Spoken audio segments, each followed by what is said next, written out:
শুনানি আছিল শ্যামকানু মহন্ত ডাঙৰীয়া আৰু জিম্মা পিটিশ্যন এখনো তেওঁ দিছিল, সেইখনৰো শুনানি ডেট ধাৰ্য কৰা আছিল, লগতে চাৰ্জ হিয়াৰিঙৰো ধাৰ্য আছিল।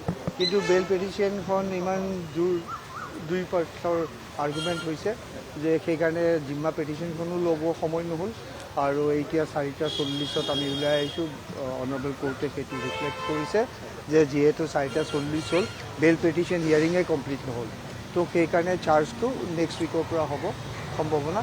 আৰু জিম্মা পিটিশ্যনখন কালি ছেকেণ্ড হাফত শুনানি হ'ব, ৰাতিপুৱা ভাগত আমাৰ বেল পিটিশ্যনখন আকৌ পুনৰ শুনানি হ'ব, যিহেতু আজি কমপ্লিট নহ'ল। তো তাতে আজি গুৰুত্বপূৰ্ণ 3টামান পইণ্ট আজি আৰ্গুমেণ্টত আমি উত্থাপন কৰিছোঁ। এটা কথা হ'ল যে তেওঁলোকে আৰ্গুমেণ্ট কৰিছিল যে শ্যামকানু মহন্তই ইমেইল দিছিল, হোটেলতো জনাইছিল যাতে জুবিন গাৰ্গক মদ ছাপ্লাই নিদিয়ে, মদ নোখোৱায়।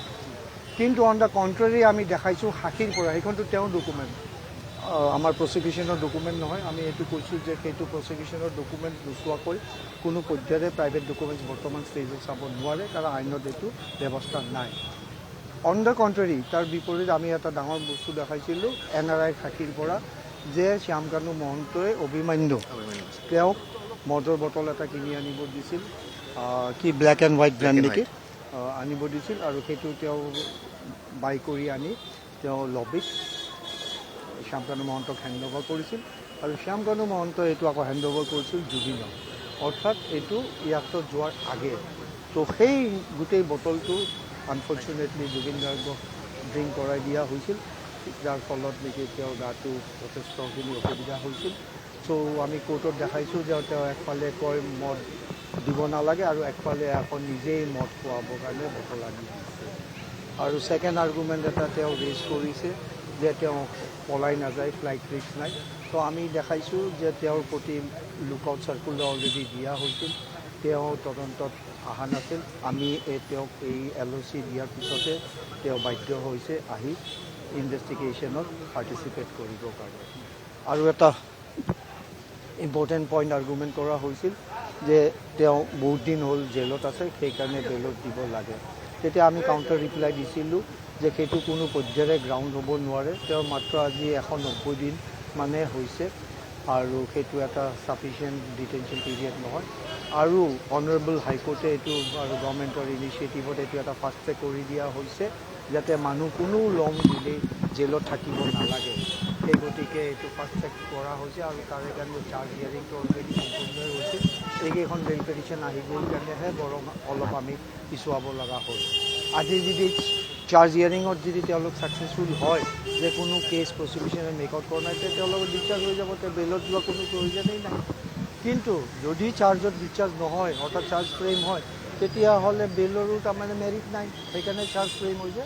তো এই চব আমি আজি উত্থাপন কৰিছোঁ। অনাৰেবল হাইকোৰ্টে গোটেইখিনি পইণ্টছ তেওঁ নোট কৰিছে, আৰু আমাৰ অবজেকশ্যন যিখন আছিল বেলত আমি তাতে গোটেইখিনি বস্তু সংগ্ৰহ কৰি দিছোঁ। কি কি গ্ৰাউণ্ডত বেল দিব পাৰে সেইখিনি অনাৰেবল সুপ্ৰিম কোৰ্টে ভেৰিয়াছ হাইকোৰ্টছে কৈছে, সেইখিনি পেৰামিটাৰ ইয়াৰ্ডষ্টিক যি আছে সেইখিনি মতে তেওঁলোকে কোৱালিফাই নকৰে বেল পাব, সেইকাৰণে ৰিজেক্ট কৰিব লাগে বুলি আমি দেখাইছোঁ অনাৰেবল কোৰ্টক। ত' অনাৰেবল কোৰ্টে এতিয়া চালি জাৰি চাই এনালিচিছ কৰি যেতিয়া সময় আহিব, তেতিয়া অৰ্ডাৰ দিব, তেতিয়া আমি গম পাম যে আচলতে বেল দিয়া কেছ হৈছে নে বেল ৰিজেক্ট কৰা কেছ হৈছে।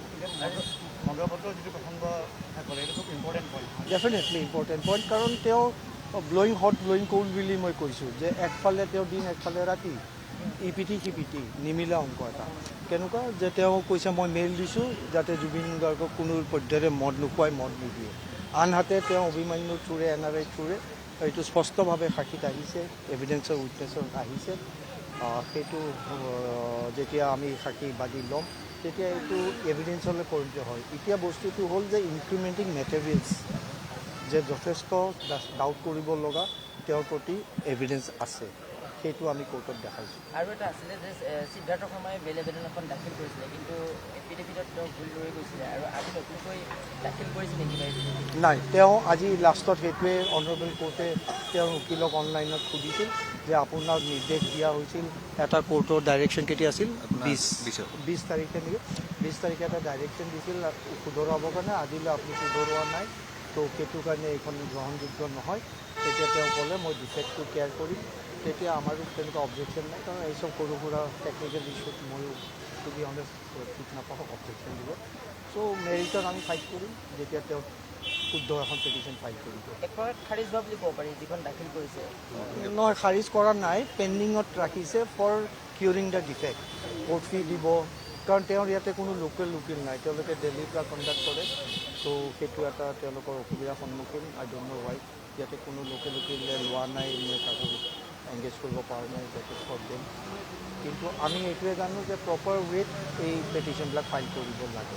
আৰু কাইলৈ ৰাতিপুৱা ফাৰ্ষ্ট হাফতে জুবিন গাৰ্গৰ শ্যাম কানুৰ জামিন আবেদনৰ শুনানি চলিব। ফাৰ্ডাৰ ৰিপ্লাই দিব। আজি মই তেওঁ আৰ্গুমেণ্ট কৰিলে তেওঁৰ পেটিশ্যনখন, মই মোৰ ৰিপ্লাই দিলোঁ, গোটেই আইনখিনি দেখালোঁ। তেওঁ ক'লে যে শ্যাম কানুৰ উকিল লোকেল উকিল এজন, তেওঁ ক'লে যে নহয় মই মেম এইটো ৰিপ্লাই দিব লাগিব, এতিয়া 4:30 হৈ গ'ল, কালি পুৱা কৰিলে পালে। বাইদেউ সেইটো সন্মত হ'ল, কাৰণ তেওঁ অৰ্ডাৰো লিখিব লগা আছিল। তেওঁ 4:40 বাইদেউ ক'লে ঠিক আছে, কালি পুৱা কিন্তু আপুনি 10:30 আৰম্ভ কৰিব।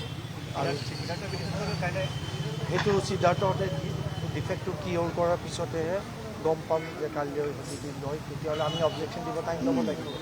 তো আমিওতো অবজেকশ্যন দিব সময় পাব লাগিব না।